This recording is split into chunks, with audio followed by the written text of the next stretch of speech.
Sean Finnegan, and you are listening to Restitutio, a podcast that seeks to recover authentic Christianity and live it out today.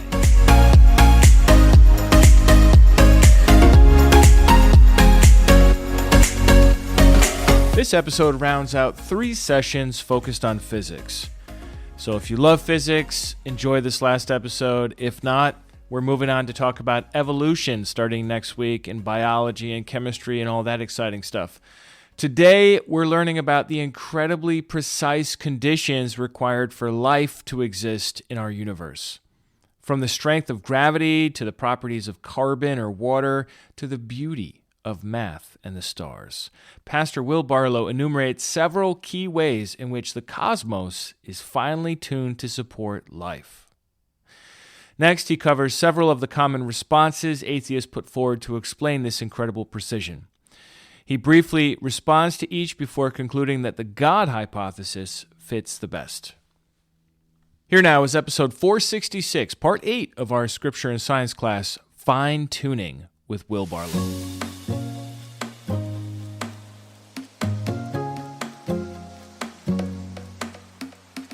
In the last 2 sessions, we took a brief look at modern physics, especially as it relates to the Big Bang. And then we focused on how do we relate Genesis 1 and the Big Bang together. We looked at several different options for relating Genesis 1 and the Big Bang. And in this session, we're going to talk about fine-tuning. Now, as I mentioned, I have a master's degree in secondary education and spent a couple of years teaching. And as a former educator, I am not supposed to have favorites. You're not supposed to have favorites. I'm also a dad now. You're not supposed to have favorites, right? With your kids. But this session is probably my favorite session in the whole class. We're going to talk about fine-tuning. I just think fine-tuning is amazing. So what are we going to talk about? We're going to talk about what is fine-tuning. Some of you may have heard of this. Some of you may not. So what is fine-tuning? Then we're going to look at many examples of fine-tuning, and it's going to seem probably like I'm just machine gunning examples at you. And I got to tell you, I left a ton of examples out. So if you want to know more, there are several resources that I'll give you in this session to where you can look into this concept more. It's a lot of fun. It's fascinating. So then we're going to ask the question, what does fine-tuning say about the existence and nature of God? Which is also a very interesting question. We're not going to have a ton of time to focus on that, but I'll leave that as possible homework for you. So what is fine-tuning? Well, simply put, fine-tuning is the idea that the existence of life on Earth is due to remarkably precise settings in the natural world. So one thought experiment you could use is imagine the moment of what we've been calling the Big Bang, the creation moment itself. And imagine that God has a machine in front of him that's going to generate the universe. And there's all these dials and knobs, and there's all these different things. And the idea of fine-tuning is that some of them, there's a wide range of possible outcomes. God could twist the dial almost to a random number, and the random number would have possibly worked. But there are several examples of dials that just, if you imagine like 360 degrees, sometimes on dials you have a little marker where it's like, this is where you need to put the dial. Well, that's where God needed to put the dial. That's exactly where it needed to be put. If it's put anywhere else, we don't end up here having this conversation talking about Scripture and science. So that's sort of in the background of everything we're going to talk about in this session is what were the initial conditions of the universe? How do we get to the point of having habitable life here on this planet? So here's maybe an example that's more relatable than God having thousands of dials. Imagine we're baking a cake. And if you've baked a cake before, you know that baking in some sense is chemistry. There is some chemical reactions that undergo when you're baking cake. But in modern times, it just mostly happens by you buy a mix, you put a couple things in that mix, you throw it in the oven, and usually things are fine. Well, imagine instead of that normal mix setup, you're doing the mix yourself. And imagine that if you're baking a finely tuned cake, imagine that you have to have exactly 10 grains of salt. 9 grains of salt, the cake falls apart. 11 grains of salt, and the cake is rock hard. But 10 grains of salt, that's the exact amount of salt you need to make this cake just the right way. That would be a finely tuned cake. And we'd say that salt is the finely tuned characteristic of that cake. Now, maybe the flour's not finely tuned, and maybe the eggs are not finely tuned. But that salt, by golly, you've got to have 10 grains of salt, or else that cake's going to be a mess. That's the difference between baking a cake, which is not usually that stressful, and baking a finely tuned cake, which is a little bit more high stress. The classical example of fine tuning, which was forwarded by a man named William Paley, is imagine you're walking through a forest and you stumble across a watch. Well, what do you think? Do you think that that watch just evolved there over time and you just happened to come across this watch in the wild? No, the watch has indicators of design. You would think, oh, someone lost their watch. And so when we look at the universe around us, scientifically, do we see a watch in a forest, or do we see blobs that could have come into existence on their own? That's the question we have to ask ourselves. This is a scripture that we looked at earlier in the class, makes this point about fine-tuning in a very interesting way. In Romans 1, verse 20, in the ESV, it says, "For his invisible attributes, namely his eternal power and divine nature, have been clearly perceived ever since the creation of the world, in the things that have been made, so they are without excuse." Now, in this text, Paul is not talking about cosmological fine-tuning or the properties of water or carbon or beauty in mathematics. He's talking about you just go out and observe the world as it existed 2,000 years ago, and there's enough evidence for God's existence just in walking around that you're going to see that God exists. What we're talking about here is like an amplification of that. It's saying with modern science, all the details that we understand about the universe around us, there's even more reason, I think, to believe in the existence of a God, and specifically the Christian God. So we're going to look at three categories of fine-tuning. Cosmological fine-tuning. We're going to look at the properties of carbon and water, sort of chemical fine-tuning, I guess you could say. Then we're also going to look at beauty in math, physics, and nature. Our first example comes from the balance between the forces we observe in nature. There are four main forces that we observe in nature. It's not earth, water, wind, and fire. Those are not the four main forces. We're talking about the strong nuclear force, the weak nuclear force, the electromagnetic force, and the one that we're probably all the most familiar with, which is the force of gravity. Force of gravity is what keeps me in this chair instead of floating around the room or something like that. It turns out that the balance between these forces, if you could think about these knobs at the beginning of the universe, these knobs had to be set in conjunction with each other. The balance between these forces had to be just right for our particular physical world and universe to exist the way that it does. I'm going to give just a couple of examples, but there's many of them. For example, a 1% change in the strong nuclear force would have a 30 to 1,000-fold impact on oxygen and carbon production in stars.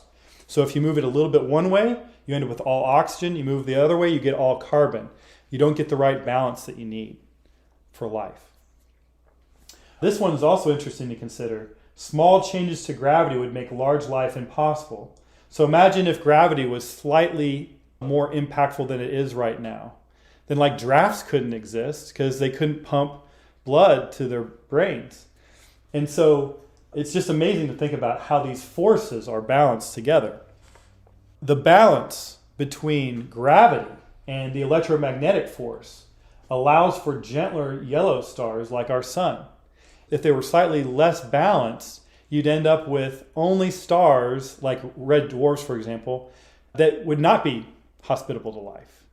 So just to get yellow suns, yellow stars like our sun, you have to have gravity and electromagnetism pretty finely tuned to get to the point of having stable stars that provide gentler rays.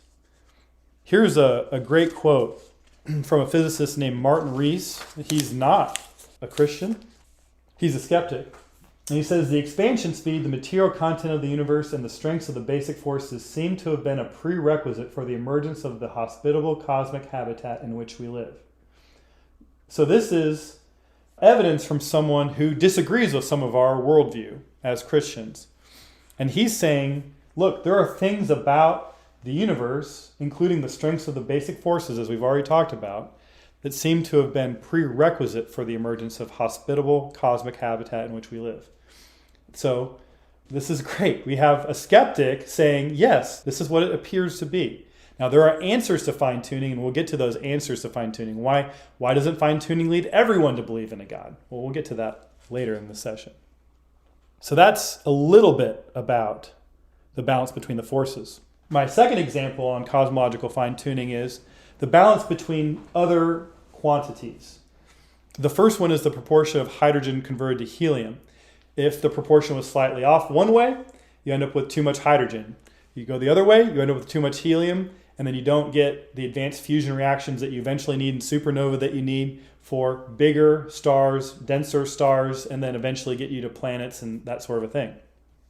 What's also interesting is it appears that nuclear physics, the study of nuclear physics, it seems like it's precisely designed to produce enough carbon to support life.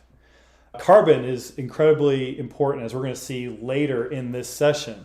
We have to have carbon to have DNA and RNA and to have the building blocks of life. And it turns out that the way that all these things work together, the way that our nuclear physics works, is finely tuned to produce carbon in enough quantities to support life.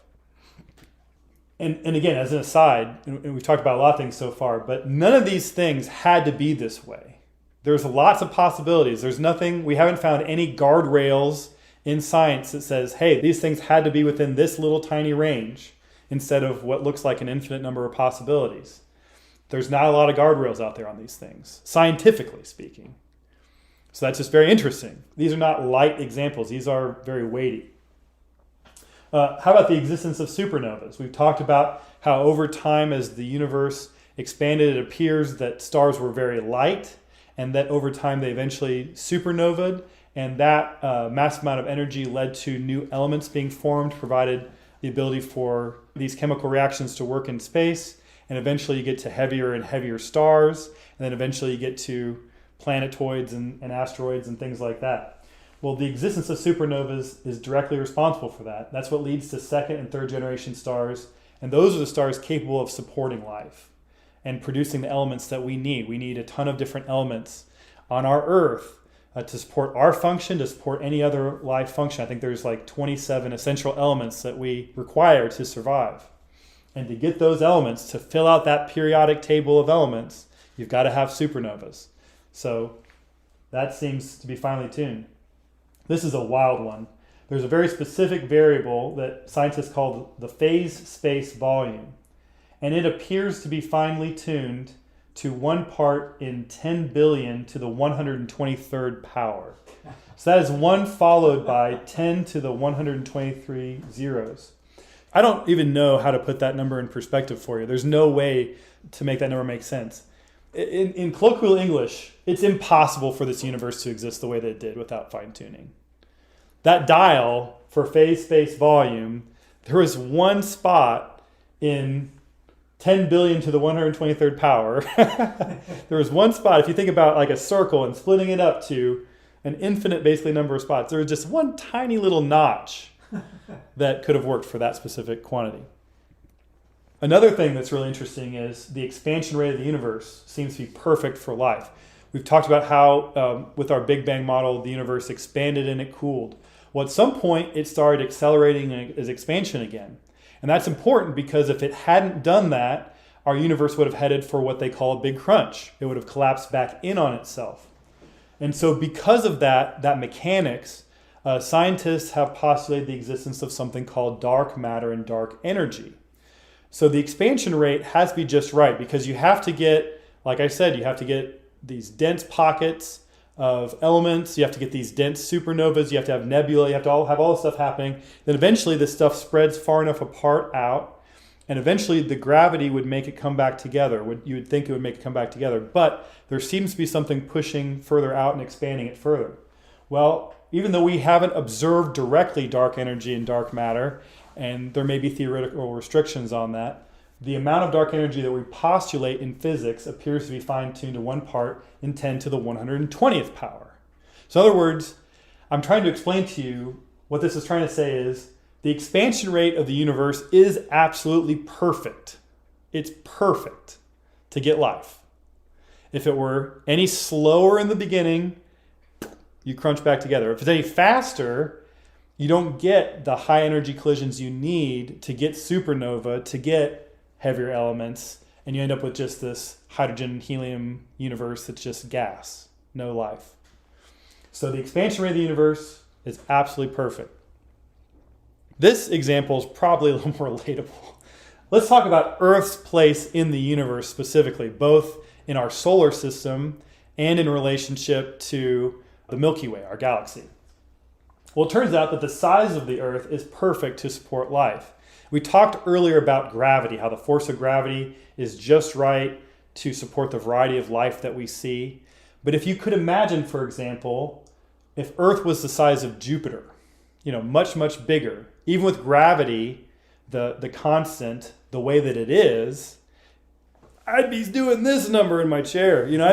We'd all be really squeezed down. There'd be very big physical limitations on advanced life. In fact, we wouldn't exist if we were on the surface of Jupiter. Even if Jupiter were habitable, if it looked like the Earth, it was as far as the Earth was from the sun, for example, and that could work physically, which there are problems with that. But anyway, waving my hands here, if we could do that, you wouldn't have life, advanced life like you have it. You'd have maybe microscopic life. You might, if you had water, you'd have certain things, but you wouldn't have advanced life because gravity, even though the constant would be fine, that would be too much mass and it would keep people from existing. Another part of this, the moon is really important. When we talk about fine-tuning, the moon is a great example of fine-tuning. The moon supports the Earth's axial tilt. So the Earth is tilted, and that's what makes Earth climate, one of the things that makes Earth's climate stable. The moon supports that axial tilt. The moon does other really important things. The moon runs the tides, helps provide the energy for tides. That helps currents through the oceans and stuff like that. And that is what helps also moderate the climate of the Earth. Our water cycle is incredibly important. And the moon and the positioning of the moon, the size of the moon, the impact that it has on our Earth's surface is just right. If it were much closer, there'd be catastrophic tsunamis all the time and really high waves. If it were further away, it wouldn't moderate the surface of the Earth enough. And so the moon is very important. Its size and its location, very important. Also, the moon protects us from asteroid strikes, comets, and the like. And so, we have all these things out in space that hurtle towards us, and you've got, popular movies like Armageddon that talk about what happens if an asteroid comes at the Earth. Well, thankfully, we don't have to deal with that very frequently, and the reason is because the moon protects us from a lot of those things. It acts as a buffer, sort of shoot things away from us. It's very interesting how the dynamics of that work. We've already talked about this briefly, but the sun is what they call a yellow star, and it is the right kind of star to support life. It doesn't throw off tons of nasty radiation that could harm life. There are many stars out there that do that frequently throw out nasty radiation all the time, and you're not going to find, we don't think, or not likely to find life around those stars because of the dangerous radiation. It also turns out that the Earth is in the right zone in its orbit around the sun to support life. And I mentioned briefly in a prior session how no planetary orbit is perfectly circular. They're all slightly elliptical, or in some cases they're very elliptical. But the Earth has an almost circular orbit. And again, there's nothing about the natural world that dictates that the Earth would have an almost circular orbit. There's no reason why that should be the way that it is. There's no scientific explanation for it. It just is. Here is an image from NASA that shows the Earth in relationship to other possible planets that could possibly support life. And they're showing how far away from these different kinds of stars you have to be to support life. And there are narrow bands. And they're well known. We understand them. There are planets out there that look like they could be habitable to some degree or another. And it just turns out that the Earth is in the middle of what they call some people call the Goldilocks zone. It's just right. It's just right. And if we were much closer or much further away from our sun, we don't get the same impact. All right, I want to transition now to properties of carbon in water. Our first example is carbon. As I mentioned before, science fiction likes to deal with what about silicon-based life, or what if we could base life on another element of our periodic table, or maybe even on an element we haven't discovered yet. But there are really major theoretical difficulties with this. As far as we understand scientifically, carbon is the only element that's capable of producing genetic information like DNA and RNA. It's the only one that can support life like that. Carbon is it. That's why carbon-based life forms, that's all we see. It's all we plan on seeing scientifically right now, unless something crazy happens in chemistry in the future. Carbon can store more genetic information than any other element. It's preferential on every single level. The existence and properties of carbon seem finely tuned for life. What about water? Water has tons of interesting properties that make it uniquely suited to support life. First of all, it's a universal solvent. So when you do your dishes, you sometimes will soak your dishes before you get in there and scrub, because the water gets in there and it's a solvent. It dissolves those materials, that food. Another fascinating thing about water that's unique is that frozen water is less dense than liquid water. This does a couple of cool things. Number one, it preserves life in ponds. If you can imagine, if you had a thick blanket of ice that suddenly just sort of like fell, you would kill a lot of life there at the bottom of ponds and lakes and things like that. The other thing that frozen water, ice being on the top of these areas, is that it makes the water cycle more efficient. So you get that water back in the air, back recirculating, and keeping the surface of the earth more moderate. Talking a little bit more about the water cycle. The water cycle is what allows water to moderate the temperature of landlocked regions. So the fact that we have rain and we have snow and we have evaporation and condensation, all the different aspects of the water cycle, it allows areas like, for example, the middle of the United States. It's not uninhabitable because of the water cycle. The middle of the Eurasian continent, it's not completely uninhabitable because of the water cycle. Without the water cycle, those areas would be uninhabitable. You wouldn't be able to do that, to live there, because there wouldn't be enough water to survive, for living things to survive. There's a specific property of water called latent heat, and the fact that it has a high latent heat allows small bodies of water to not evaporate so quickly. It's what keeps water from evaporating very quickly. And because small bodies of water exist, they can support life all over the place. That's why you have small ponds that can support little small ecosystems and things like that. So the high latent heat of water seems to be helpful for life. Here's a final example. Surface tension. Well, it allows for fun activities like water skiing. So the one thing about fine-tuning that I enjoy is that some of this stuff is it makes life enjoyable, it makes life fun, or there's some beauty to it. And so anyway, this is sort of a joke here about allowing for water skiing. But more importantly, surface tension allows for capillary action, which is how water gets brought into plants. So there are very specific properties of water that allow life to exist. I want to talk a little bit about beauty in math, physics, and nature. Here are some famous equations I put on the board. F equals ma, force equals mass times acceleration. E equals mc squared, Einstein's equation. This last one is force equals the gravitational constant times two masses, and they're thinking about two extraterrestrial masses, divided by the distance between them squared. This is a Newtonian way of looking at the universe. And it's still true other than relativistic situations. But the question is, why are these elegant equations true? Why isn't E equal a whole alphabet of numbers, letters and numbers? E equals mc squared, F equals ma. There's an unnecessary beauty and simplicity and elegance in mathematics and physics. That doesn't need to be the case. And that has caught the attention of lots of people, including skeptics. They can't explain why are these things true. Nature. Why are things beautiful? Just because life exists, life doesn't have to be beautiful. But we look around us and nature is just beautiful. And again, there's no reason why life would have to be beautiful. And yet, here we are. We live in a world where we can perceive all these different colors and where life exists in so many different ways. And it's just beautiful. It's just like, why? Why? It doesn't have to be this way. We take it for granted, but it does not have to be this way. A powerful example of this can be found with eclipses. The apparent size of the moon and the apparent size of the sun are essentially identical. And there's no reason for that. There's absolutely no scientific reason why it has to be that way. And because the apparent size of the sun and the moon are essentially identical, we get eclipses. And because we get eclipses, we get something that is beautiful, that we can observe and helps us keep time and history and things like that. But it also has led to a ton of scientific discoveries because we can watch light bending around the moon, for example, during a solar eclipse. But just look at that. This doesn't have to be this way.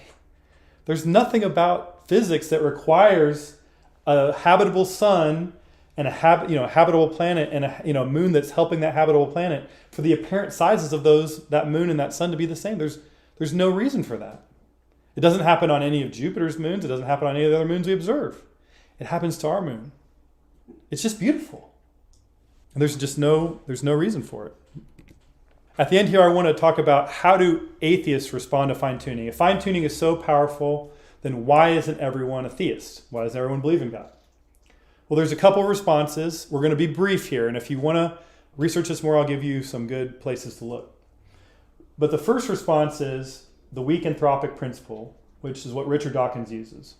And basically what the weak anthropic principle asserts is that we would not be here having this conversation if the universe wasn't the way that it was. So we don't have to explain it. We're showing up on the scene late to the game. We don't have to explain anything. We're here to have the conversation, and that's all that needs to be, there's nothing that needs to be explained.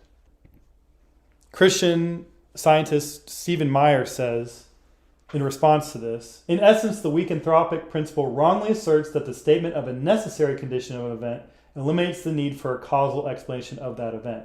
Then he gives an example about oxygen and fire. So just because oxygen exists doesn't mean that oxygen can explain why a specific fire took place.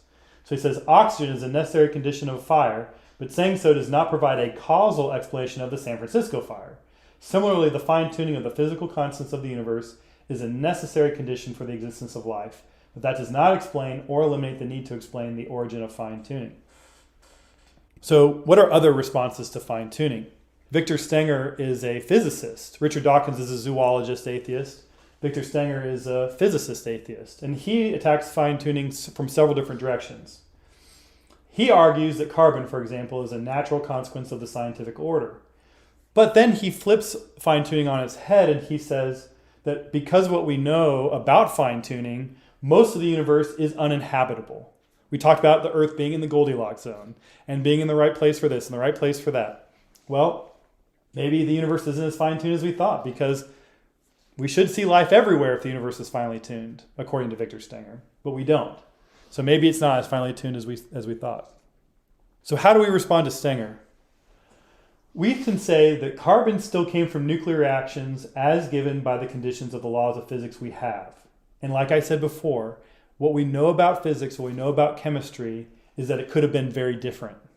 And so the fact that carbon comes to us in the proportion it comes to us and with the properties that it has, it's still governed by those initial conditions of the universe. And it could have been a number of different ways, and those number of different ways still lead us down no life. And the other thing that he says is the universe is a great waste of space. But I would say as a theist, as a Christian specifically, that the universe is not a waste of space. That it tells the story of God. And it's a place for us to explore. A lot of Christian thinkers throughout time have loved looking to the stars and studying things. And so there's no reason to say that the universe is a waste of space. That's oversaying it, overdoing it. If you want to dig into this deeper, there are 3 further objections to fine-tuning. And I highly recommend, if you want to get into philosophy of science, Jeffrey Kopersky's book, The Physics of Theism. It is deep. If you want to get deep into this problem of fine-tuning, this is the place to go. physics of theism. So there's three further objections to fine-tuning. There's what's called the observational selection effect. Basically, what that's saying is they use the analogy of a net. If you go to a pond and all you find are fish that are longer than 10 inches, how do you actually decide that all the fish in the pond are 10 inches or longer? How do you decide the probability? Well, if you have a net that's 10 inches big or bigger, then you can only catch fish that are 10 inch big or bigger. But if there's a hole there. But if the way that you're going to the problem is that you're filtering out all the smaller fish, you're never going to find these other possibilities or probabilities. And so they attack fine-tuning that way. Another way that people attack fine-tuning is problems with probability. They say, if we have an infinite number of possibilities, the total probability has to add to 1. But if you have an infinite number of possibilities, how do you get, using the understanding of infinity, how do you get a probability that adds to 1? You don't. You get a probability that adds to infinity. And so there's this mathematical issue with these fine-tuning, saying that that these things are finely tuned to one part in whatever probability you want to give. So they attack it using mathematical theory. The other option we have is naturalistic explanations. We have, for example, future physics may solve all these problems. Dawkins and Stenger both believe in an infinite number of universes. So they believe in this naturalistic explanation. They believe that there's just a way that we can get to a perfect universe, because if there's an infinite number of universes and this universe is infinitely improbable, then that math works out again. You get one universe that can support life. That's how they get there. So there are ways around fine-tuning. And if you want to get into the weeds again, I recommend the Physics of Theism. If you don't want to get into the weeds as much and you want to talk about some of the examples that I've talked about in this session, I highly recommend The Privileged Planet by Gonzalez and Richard. There's a book, and if you prefer documentaries, there's a documentary version of it as well. And I highly recommend, if you want to dig into more about fine-tuning, The Privileged Planet. It's a great resource.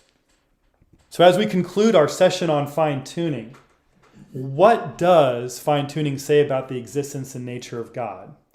After we've observed all these crazy coincidences and how we get to the point of having a universe that can support life, a Milky Way that can support life, a solar system that can support life, a sun, an Earth that's in the right spot with the right orbit, the right tilt, has a moon protecting it, all these different things. When we think about all these different things that we've observed from science in this session, what does that say about the existence of God? Well, this is what I think, and you can feel free to come to your own conclusions. I believe that the universe was fine-tuned for life. I think that when you look at the scientific evidence, that's what you'll see. I don't think that this is necessarily direct evidence for God. I think it absolutely points right at a creator, though. I think the existence of God, we have to decide what fits this evidence better than any other explanation. Is it that there's an infinite number of universes? Is it that we have a creator? Sort of which option do we have? Is it the chance? Is it that we just sort of luckily happen to have a perfect universe? Those seem to be our three options. We have chance, we have design, and we have this probabilistic way of reducing the problem to getting it to happen. So those are our three options. We've got those three things. And I think the best fit for this evidence is that God exists. That God exists, that he's the one who created the universe for life. And I think that tells us something about the nature of God as well. I think it tells us that he cares about life, that he cares about a relationship with his creation. And if you look at the various options, the various gods out there, again, I think the Christian God fits that criteria the best. And I know I'm hand-waving a lot here at the end of the session. Go into it, look into it yourself, see what you think about it. So that's just a little bit, scratching the surface about fine-tuning. Well, that brings this session to a close. What'd you think? Come on over to restitutio.org and leave your feedback on episode 466, Fine-Tuning. Would love to hear your thoughts. Last weekend, a number of us went to the Unitarian Christian Alliance Conference. It's the second conference we've ever had this year in Ohio, and we had a great time. There were so many different qualified, really professional speakers that brought their A game. Let me tell you, some excellent papers, some excellent content, some of which I agree with, some of which I didn't, some of which I'm still thinking about.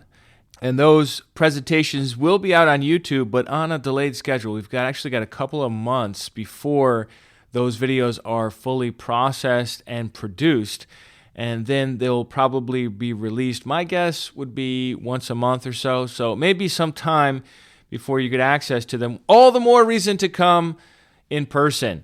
Anyhow, I got to meet a whole bunch of people. I had gotten really behind on emails. It's kind of embarrassing. I was over 400 messages behind on email. Just this summer took me out, and I just couldn't keep up with it.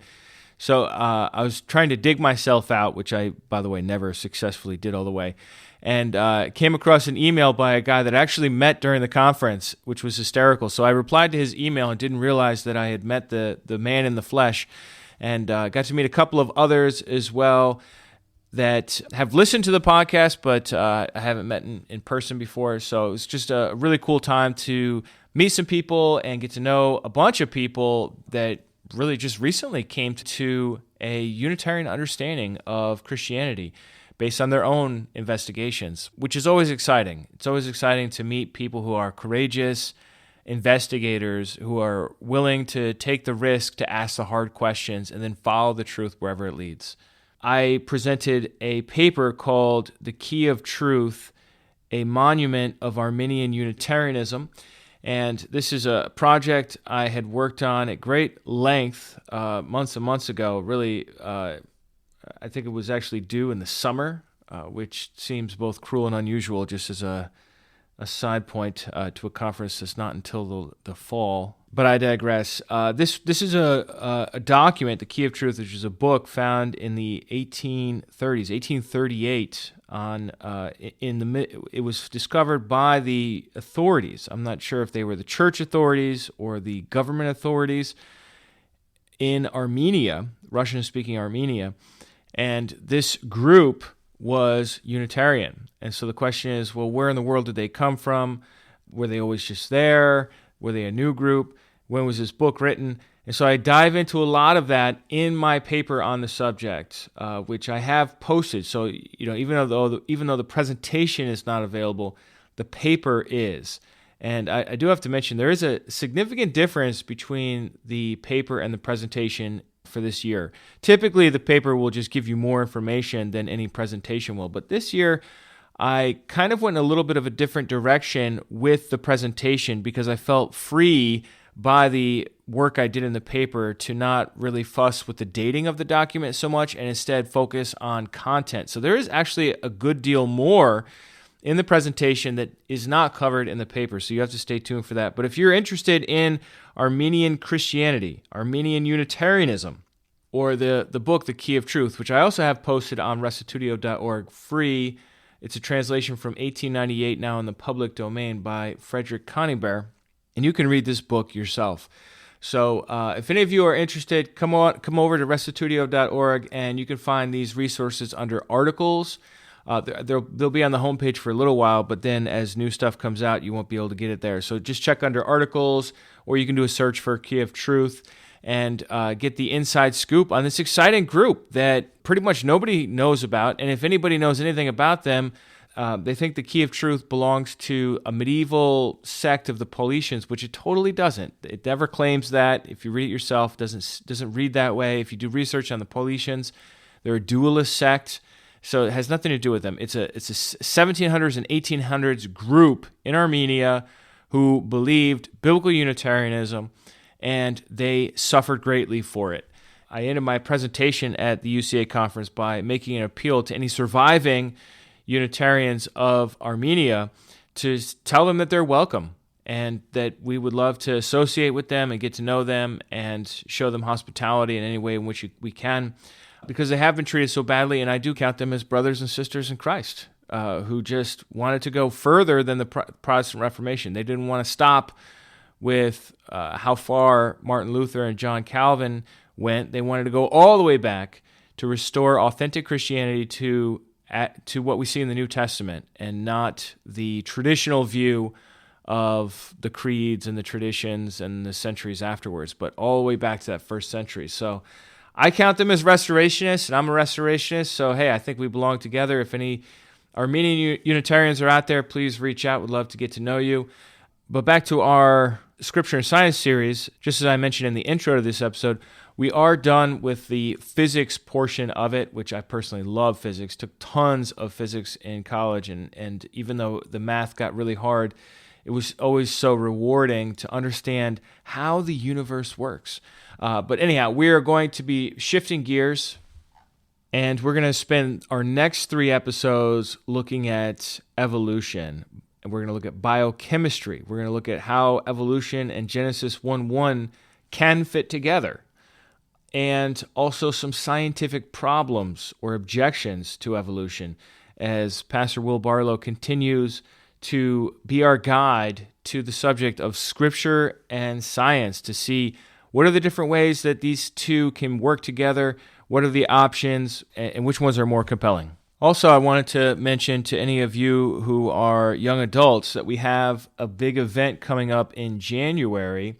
This year it's going to be held in Norwich, Massachusetts. So if you're anywhere in the Northeast, or if, hey, you live outside of the Northeast but you just want to fly in, would love to have you come to Revive. It's just a high-energy weekend of powerful praise music, dynamic preaching, lots of free time, games, probably some sport of some sort, and just lots of time to hang out and get to know other believers in the movement, in the restoration movement. So would love to see any first-timers come. If you would like to come and you need help, if you need help with transportation, to or from the airport, or if you need a place to stay, just reach out to me, and we'd love to help figure that out with you so that you could come and enjoy this weekend to start the new year off right. It's January 6th to the 8th, and it's called Revive. Come check it out. We'd love to see you. You can get in touch with me, Sean at restitutio.org, and we'd love to see you there. Well, that's it for this week. If you enjoyed this episode and this series, why not go over to Apple Podcasts or Spotify and give us a 5-star rating for this podcast. It really helps a lot for others to find us and to be able to listen. Also, if you would like to support us financially, you can do that at restitutio.org. You can either give once, or you can either make a one-time donation or offer monthly support, and people do it at all different kinds of ranges, and it's such a big help to cover the expenses that go along with having a podcast, and one that involves research, because resources are not cheap, let me tell you. Although I will say this, and this may be just like kind of a sneak preview, I have recently been able to get on the good side of a couple of Christian publishers, so that they're now going to be sending me, or actually have sent me, some of their recently published books and set up interviews with the authors. So I can't wait to share more with you about that as time goes on, and continue to bring really top-notch insight into contemporary theology, where people are going, what they're thinking about at the highest level. So stay tuned for more about that. Maybe next week, maybe the week after, we'll take a break from this class and do a couple of those interviews on recently published books. So stay tuned. Thanks, everybody. We'll catch you next week. And remember, the truth has nothing to fear.